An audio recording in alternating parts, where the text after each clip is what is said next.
இந்த மாதிரி ஃபோக்கஸ் பார்த்தீங்கன்னா உங்கள் வீட்டில் எரியாமல் இருக்குது அப்படின்னா தூர போடுறாங்க, ரொம்ப ஈஸியாகவே இதை எரிய வைக்க முடியும்.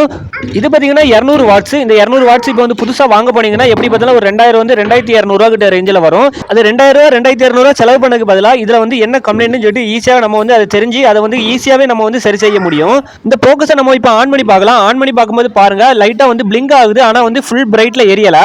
அதே மாதிரி பார்த்தீங்கன்னா நம்ம லைன் கொடுக்கும்போது அந்த 3 எல்இடி மட்டும் எரியாமல் இருந்துச்சு. அந்த எரியாமல் இருந்த எல்இடிலேருந்து ஒரு எல்இடி மட்டும் வந்து புகை வருது.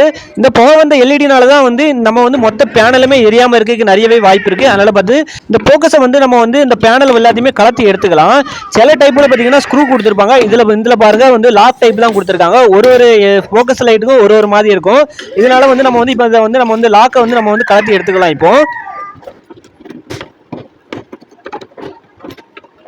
அதே மாதிரி பார்த்தீங்கன்னா சில ஃபோக்கஸ் லைட் பார்த்தீங்கன்னா தனியாக சோக்கு வந்து தனியாக இருக்கும். இந்த இந்த இந்த ஃபோக்கஸில் பார்த்தீங்கன்னா எல்இடி அந்த பேனல் இருக்குது பார்த்தீங்கன்னா அந்த சீட்டு கொடுத்துருக்காங்க பார்த்தீங்கன்னா அந்த சீட்லேயே பார்த்தீங்கன்னா ஐசி தான் கொடுத்துருக்காங்க. தனியாட்டு பார்த்தீங்கன்னா நம்ம சோக்காட்டு எதுவுமே கொடுக்கல. அதில் ஒரு எல்இடி பாருங்க அது கரிஞ்சி இருந்து பார்த்தீங்களா, அந்த எல்இடியை நம்ம வந்து டெஸ்ட் வச்சு லைட்டாக தட்டின உடனே உடஞ்சி கையில் வந்துடுச்சு.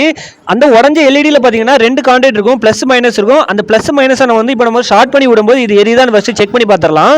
இப்போ பார்த்தீங்கன்னா நம்ம வந்து பவர் கொடுத்துடலாம். பவர் கொடுத்துட்டு நம்ம வந்து அதை ஷார்ட் பண்ணி பார்க்கலாம். இப்போ நம்ம பவர் கொடுத்தாச்சு, பார்த்தா தெரியும் கொஞ்சம் எல்இடி தான் எரியுது, மீதி உள்ள எல்இடி எரியல. இப்போ பாருங்க அதை ஷார்ட் பண்ண உடனே ஃபுல் எல்இடி எரியுது, ஆனால் வந்து ஒரு 3 எல்இடி மட்டும் எரியல. அதில் பார்த்தீங்கன்னா ஒன்று வந்து நம்ம வந்து பல்பை வந்து எடுத்துட்டோம், அதை தான் நம்ம இப்போ நான் ஷார்ட் பண்ணியிருக்கோம். அது போக அதுக்கு மேலே உள்ள ஒரு 2 லைட் எரியாமல் இருக்குது எல்இடி. இப்போ இந்த ஃபோக்கஸில் பார்த்தீங்கன்னா என்ன கம்ப்ளைண்ட்னு சொல்லிட்டு நம்ம ஈஸியாகவே கண்டுபிடிச்சிட்டோம். அதேமாதிரி பார்த்தீங்கன்னா எல்இடியை பொறுத்த வரைக்கும் ஒன்று வந்து எல்இடி கம்ப்ளைண்டாக இருந்திருக்கும், அப்படி இல்லைன்னு பார்த்தீங்கன்னா வந்து எஸ்எம்பிஎஸ் தான் போயிருக்கும், அதாவது சோக்கு. எல்இடி கம்ப்ளைண்ட் ஆச்சுன்னா இந்த மாதிரி ஷார்ட் பண்ணி விட்டாலே போதும். அதே மாதிரி சோக்கு ஏதாவது கம்ப்ளைண்ட் ஆச்சுன்னா அதுக்குள்ள சோக்கு பார்த்தீங்கன்னா இப்போ 200 வாட்ஸ்னா 200 வாட்ஸுக்கு ஏற்ற மாதிரி ஒரு சோக்கு வாங்கி நம்ம வந்து அதில் போட்டோம்னா ஈஸியாக வந்து அந்த ஃபால்ட்டை வந்து அட்டன் பண்ணிடலாம். அதே மாதிரி பார்த்தீங்கன்னா இந்த போர்டை பாருங்க நல்லா கிளியராட்டு. அது பார்த்தீங்கன்னா டேரெக்டாக ஏசியை கொண்டு நம்ம வந்து இந்த போர்டில் வந்து ஏசி கரண்ட் தான் கொடுத்துருக்காங்க. அது எப்படி இந்த போர்டில் வந்து ஏசி கரண்ட் கொடுத்துருக்காங்கன்னு பார்த்தீங்கன்னா கீழே பார்த்தீங்கன்னா கருப்பு கருப்பாட்டு வந்து ஐசி கொடுத்துருக்காங்க. அதாவது நம்ம வந்து சோக்கு பதிலாக இந்த ஐசி யூஸ் பண்ணியிருக்காங்க. இப்போ நம்ம வந்து பெருசாக நம்ம வந்து சோக்கு வச்சிருப்போம், சில பார்த்தீங்கன்னா லைட்ல தெரியும் பெருசாக சோக்கு வச்சிருப்பாங்க. அந்த சோக்குக்கு பதிலாக பார்த்தீங்கன்னா இந்த குட்டி குட்டி ஐசி நிறைய வச்சிருக்காங்க. சப்போஸ் இந்த ஐசி போயிட்டு அப்படின்னா இந்த எல்இடி ஃப்ரேம் இருக்குது பார்த்தீங்களா, அந்த எல்இடி ஸ்டிப்பு, அந்த ஸ்டிப்பு மட்டுமே வந்து நம்ம வந்து கடையில் வந்து கிடைக்கும். இந்த ஐசி கிடைச்சாலுமே அந்த ஐசி ஏதாவது கம்ப்ளைண்ட் இருந்தாலே நம்மளால மாற்ற முடியும். ஆனால் என்னன்னா நம்ம வந்து ஹீட் பண்ணி தான் எடுக்கிற மாதிரி இருக்கும். நம்ம சால்ட்ரிங் பண்ணி நம்ம வந்து எடுத்துக்கிட முடியாது. நம்மள்ட்ட இருக்க சால்ட்ரிங் ஐன் கொஞ்சம் பெருசாக இருக்கும், அதனால வந்து அது கொஞ்சம் ரிஸ்க் தான். அதுக்கு பதிலாக பார்த்தீங்கன்னா இந்த பேனல் அந்த எல்இடி ஸ்டிப்பு செட்டே வந்து பார்த்தீங்கன்னா மார்க்கெட்டில் கிடைக்குது. அது எலக்ட்ரிக்கல் கடையில் கிடைக்கிறது இல்லை, ஆனால் வந்து எலக்ட்ரானிக்ஸ் கடையில் வந்து இந்த மாதிரி கிடைக்குது. அதோட ரேட்டுமே பார்த்தீங்கன்னா ஒரு 600 ரூபா அந்த ரேஞ்சில் வருது. இப்போ நம்ம 2000 2200 செலவு பண்ணக்கு பதில் இதை வாங்கி மாட்டிடலாம்.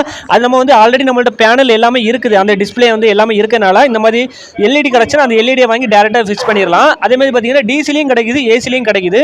இப்போ நீங்கள் டீசலில் கிடச்சி அப்படின்னா உங்கள்ட்ட பழைய சோக்கு ஏதாவது இருந்தாலும் அந்த சோக்கை வந்து யூஸ் பண்ணி நம்ம வந்து எரிய வைக்க முடியும். அப்படி இல்லை இதே மாதிரி வந்து கருப்பு ஐசி போட்டதை வந்து வாங்கிட்டீங்கன்னா டேரெக்டாக அந்த மாதிரி சால்ட்ரிங் பண்ணி நம்ம வந்து ஏசிலே எரிய வைக்க முடியும். இப்போ அந்த உடஞ்சி போன எல்இடியில் பார்த்தீங்கன்னா நம்ம வந்து சால்ட்ரிங் பண்ணி நம்ம வந்து இப்போ ஷார்ட் பண்ணி விட்டுறலாம். இப்போ நம்ம சால்ட்ரிங் பண்ணி நம்ம வந்து பேனல் எல்லாத்தையும் நம்ம வந்து லாக் பண்ணிடலாம். இப்போ மேலே உள்ள பேனல் பார்த்தீங்கன்னா கிளாஸ் பார்த்தீங்கன்னா வந்து ஒரு சின்ன லாக் டைப் தான். சில ஃபோக்கஸ் பார்த்தீங்கன்னா ஸ்க்ரூ டைப் கொடுத்துருக்கோம், இது பார்த்தீங்கன்னா எல்லாமே லாக் டைப் தான் கொடுத்துருந்தோம். அது மாதிரி கலத்துறதுக்கு ரொம்பவே ஈஸியாக இருந்துச்சு. இப்போ நம்ம பேனல் எல்லாத்தையும் லாக் பண்ணிட்டு இப்போ நம்ம வந்து ஏரியா வச்சு பார்த்துடலாம். இப்போ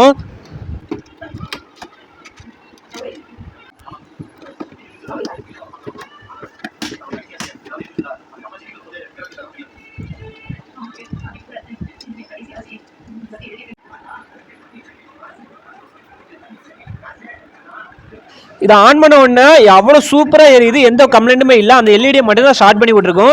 நம்ம கிட்டத்தட்ட ஒரு 2000 ரூபா கிட்ட நம்ம சேவ் பண்ணியிருக்கோம். இப்போ அதனால் வந்து ஒரு வாட்டி முயற்சி பண்ணி பார்த்துட்டு அதுக்கப்புறம் நீங்கள் புதுசு வாங்கணுமா வேண்டாமா